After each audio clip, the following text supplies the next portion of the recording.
তোমাদের জন্য দারুণ একটি সুখবর। আইসিজি অর্থাৎ ইন্ডিয়ান কোস্টগার্ডের তরফ থেকে নতুন নিয়োগ বিজ্ঞপ্তি জারি হয়েছে, যেখানে তোমার যোগ্যতা যদি মাধ্যমিক বা তোমার যোগ্যতা যদি উচ্চ মাধ্যমিক হয়ে থাকে তাহলে এই ভিডিওটা তোমার জন্য। কারণ এখানে যে নিয়োগটি করা হচ্ছে সেটা অল ইন্ডিয়া বেসিস, অর্থাৎ ভারতীয় নাগরিক প্রত্যেকে আবেদন করতে পারবে।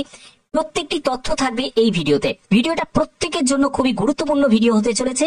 শেষ পর্যন্ত দেখো, প্রত্যেকটা তথ্য তোমাদের কাছে তুলে ধরবো এই ভিডিওর মাধ্যমে। তো দেখো, পিডিএফটা ওপেন করে নিয়েছি। তো তোমরা দেখতে পাচ্ছ যে আইসিজি নিউ নোটিফিকেশন 2025 যেটা রিলিজ হয়েছে আইসিজির তরফ থেকে, পার্মানেন্ট সরকারি চাকরি। ঠিক আছে, তো দেখো এখানে একটি ওভারভিউ দেওয়া হয়েছে। টোটাল ভ্যাকেন্সি হচ্ছে 630টি। এখানে তোমাদের বেতন 21,700 টাকা থেকে 29,200 টাকা। প্রতিটি পোস্টের জন্য আলাদা আলাদা করে বেতন আছে। আমি সম্পূর্ণ ডিটেলসটা বলবো। অল ইন্ডিয়া বেসিস একটি রিক্রুটমেন্ট, যেখানে আবেদন তোমাদের করতে হবে অনলাইন মোডে। অফিসিয়াল ওয়েবসাইট হচ্ছে এটা। ঠিক আছে, এখানে তোমাদের শিক্ষাগত যোগ্যতা কি প্রয়োজন আমি বলেছিলাম যে উচ্চ মাধ্যমিক যোগ্যতার যারা ক্যান্ডিডেট তাদের জন্য শূন্যপদ আছে, যারা মাধ্যমিক পাশের ক্যান্ডিডেট তাদের জন্য শূন্যপদ আছে।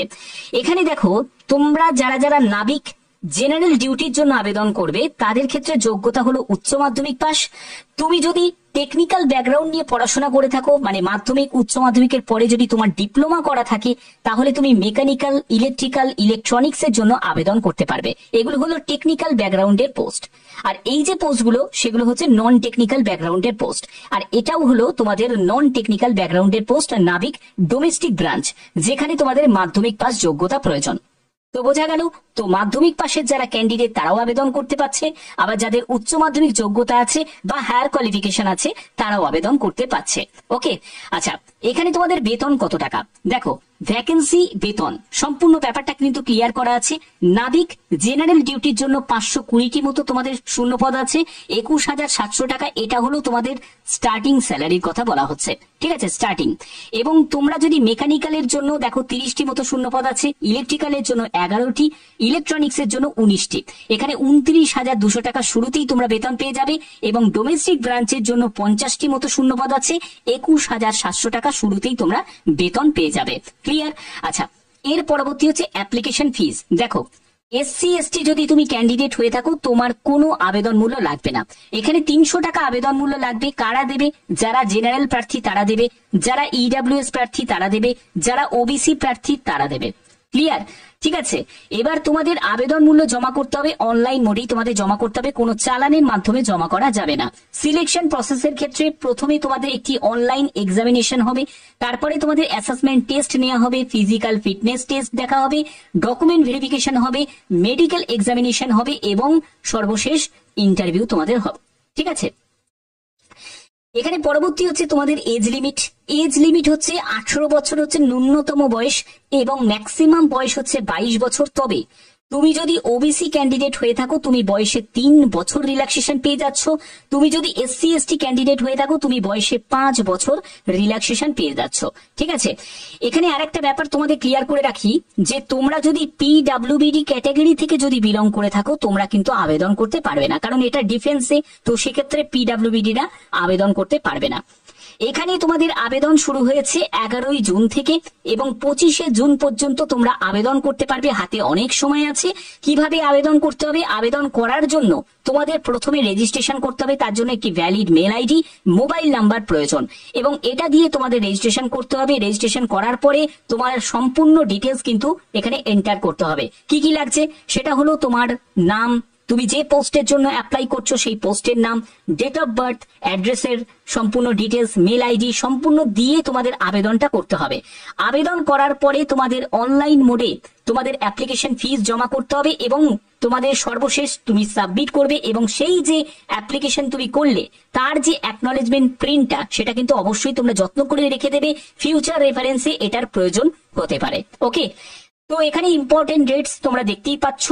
11ই জুন থেকে আবেদন শুরু হয়েছে, 25শে জুন পর্যন্ত তোমরা আবেদন করতে পারছো। আবেদন করার জন্য তোমাদের অ্যাপ্লাই লিংক আমি ডেসক্রিপশনে দিয়ে দেবো, তোমরা সেখান থেকে ডাইরেক্ট ভিজিট করে আবেদন করতে পারবে। তো জয়েন ইন্ডিয়ান কোস্ট গার্ডের তরফ থেকে যে বিজ্ঞপ্তি জারি হয়েছে তার অফিসিয়াল নোটিফিকেশন হচ্ছে এটা। 11ই জুন থেকে তোমাদের আবেদন শুরু হয়েছে, 25শে জুন পর্যন্ত তোমরা সম্পূর্ণ অনলাইনে তোমরা আবেদন করতে পারবে। এখানে দেখো তোমাদের এডুকেশন কোয়ালিফিকেশনের জায়গাটায় আরেকটু ভালোভাবে ক্লিয়ার করে দিই। সেটা হলো তোমাদের জেনারেল ডিউটি নাবিকের ক্ষেত্রে ক্ষেত্রে উচ্চ মাধ্যমিক পাস যোগ্যতা প্রয়োজন ম্যাথ ফিজিক্স নিয়ে, ঠিক আছে। এবং তোমরা যদি নাবিক ডোমেস্টিক ব্রাঞ্চের জন্য আবেদন করো, সেখানে তোমাদের মাধ্যমিক পাস যোগ্যতা প্রয়োজন, তোমরা মাধ্যমিক পাস হলেই তোমরা আবেদন করতে পারবে, ওকে। আর যান্ত্রিকের জন্য মানে যেখানে টেকনিক্যাল ব্যাকগ্রাউন্ড, সেখানে যদি আবেদন করতে চাও সেখানে তোমাদের মাধ্যমিক যোগ্যতা প্রয়োজন, সঙ্গে তোমাদের যদি ডিপ্লোমা করা থাকে ইলেকট্রিক্যাল, মেকানিক্যাল, ইলেকট্রনিক্স বা টেলিকমিউনিকেশন নিয়ে তোমাদের 3 বছর বা 4 বছরের যদি পলিটেকনিক করা থাকে তাহলে আবেদন করতে পারবে।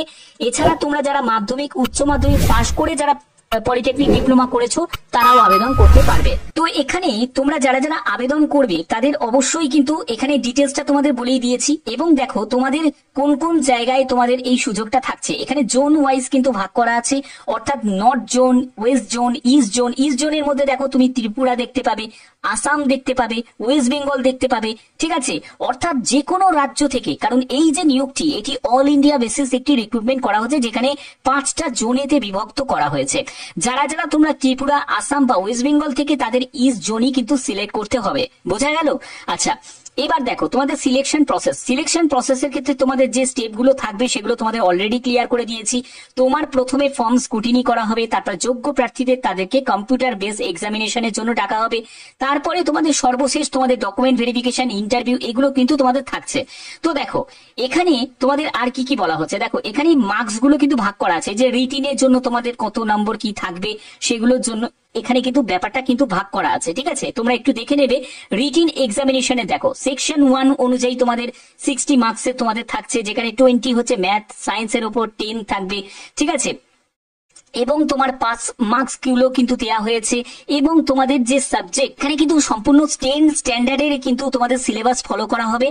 এবং এখানে 45 মিনিটস তুমি সময় পাবে, 60 কোশ্চেন্স থাকবে। দেখো তোমাদের এখানে সাবজেক্ট যে অ্যালোকেশন যেটা করে দিয়েছে সেটা হচ্ছে 20 ম্যাথ থাকবে, 10 হচ্ছে তোমাদের সায়েন্স থেকে থাকবে, 15 হচ্ছে ইংলিশ থেকে, 10 হচ্ছে রিজনিং থেকে এবং জিকে থেকে 5 থাকছে, ওকে।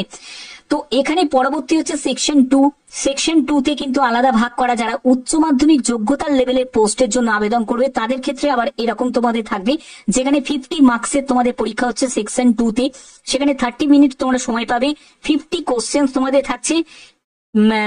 ম্যাথের উপর তোমাদের 25 কোশ্চেন এবং ফিজিক্সের উপর 25 কোশ্চেন।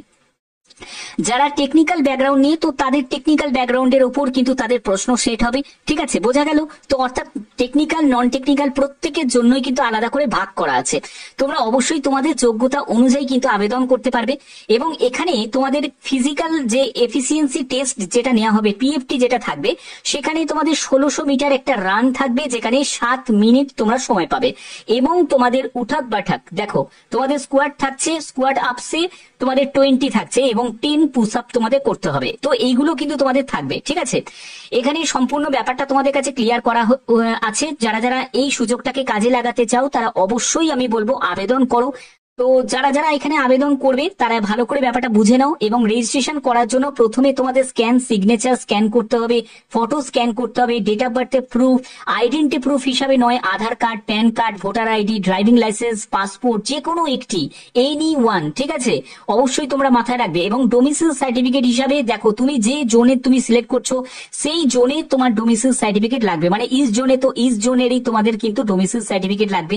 এবং তোমাদের এখানে আর কি বলা হচ্ছে, অল ক্যান্ডিডেটসদের জন্য যেটা বলা হচ্ছে সেটা হচ্ছে অবশ্যই তোমাদের কাস্ট সার্টিফিকেট অবশ্যই রেডি রাখতে হবে, মাধ্যমিকের মার্কশিট, মাধ্যমিকের সার্টিফিকেট, তো এগুলো কিন্তু তোমাদের অবশ্যই রেডি রাখতে হবে, ঠিক আছে। এগুলো সবই কিন্তু এখানে ক্লিয়ার করা আছে। এবং যারা যারা এখানে আবেদন করতে ইচ্ছুক ভালো করে ব্যাপারটা বুঝে নাও, তোমাদের কোন ডেটে কি এক্সাম হবে, এক্সামিনেশন শিডিউলও কিন্তু জারি করে দিয়েছে, যেখানে তোমরা দেখতে পাচ্ছ যে তোমাদের মিড অ্যান্ড এন্ড সেপ্টেম্বরে তোমাদের স্টেজ 1 হবে, স্টেজ 2 হবে হচ্ছে তোমাদের নভেম্বর মাসে স্টেজ 2 হবে, তারপরে হচ্ছে তোমাদের ফেব্রুয়ারি 2026-এ তোমাদের স্টেজ 3 থাকবে। এবং স্টেজ 2 তে যেটা তোমরা 2/2026-এর, সেখানে তোমাদের ফেব্রুয়ারি 2026-এ হচ্ছে স্টেজ 2 এবং জুলাই 2026-এ হচ্ছে স্টেজ 3 থাকবে, ঠিক আছে। এগুলো কিন্তু সবই স্টেজ অনুযায়ী ভাগ করা আছে, তোমরা অবশ্যই দেখতে পাচ্ছ। এবং তোমাদের রেজাল্টও খুব তাড়াতাড়ি ডিক্লেয়ার হয়ে যাবে, খুব একটা দেরি কিন্তু এখানে করে না। তো এই সুযোগটাকে অবশ্যই কাজে লাগাতে পারো। বিশেষ করে এই যে তোমাদের নিয়োগ, এই নিয়োগটা যেটা করা হচ্ছে সেটা হচ্ছে মেল ক্যান্ডিডেট, স্পেশালি যারা মেল ক্যান্ডিডেট আছো তাদের জন্য কিন্তু এই সুযোগটা, তারা কিন্তু আবেদন করতে পারবে। যারা ফিমেল ক্যান্ডিডেট তারা কিন্তু আবেদন করতে পারবে না। অবশ্যই এই জায়গাটাও তোমাদের খেয়াল রাখতে হবে। এখানে প্রত্যেকটি তথ্য আমি তোমাদের A to Z ভাবে ক্লিয়ার করে দিয়েছি। আশা করি তোমরা এই ভিডিওর মাধ্যমে প্রত্যেকটি তথ্য তোমরা বুঝতে পেরেছো। যারা যারা বুঝতে পারোনি তারা অবশ্যই কমেন্টে জানাতে পারো যে স্যার এই জায়গাটা আমরা বুঝতে পারছি না, তো সেই জায়গাটা অবশ্যই আমি তোমাদের ক্লিয়ার করে দেবো। এবং আরেকটা গুরুত্বপূর্ণ বিষয় তোমাদের কাছে না বললেই নয়, সেটা হলো নো নেগেটিভ মার্কিং। এটাই কিন্তু সব থেকে বড় বেনিফিট ICG তে সুযোগ পাওয়ার, সেটা হলো কোনো নেগেটিভ মার্কিং নেই। অর্থাৎ তোমরা যদি একটু ভালোভাবে প্রিপারেশন নিতে পারো তাহলে কিন্তু এখানে চান্স তোমরা সহজেই পেতে পারবে। বাদবাকি যে কোনো আপডেটের জন্য অবশ্যই বলবো চ্যানেলটাকে সাবস্ক্রাইব করে রাখো, কারণ এই চ্যানেল তোমাদের জন্য খুবই পুরনো চ্যানেল এবং খুবই গুরুত্বপূর্ণ একটি চ্যানেল। তো অবশ্যই চ্যানেলটাকে সাবস্ক্রাইব করবে, বেল আইকনটাকে অল করে রাখবে। এখনের মতো এটুকুই, টাটা।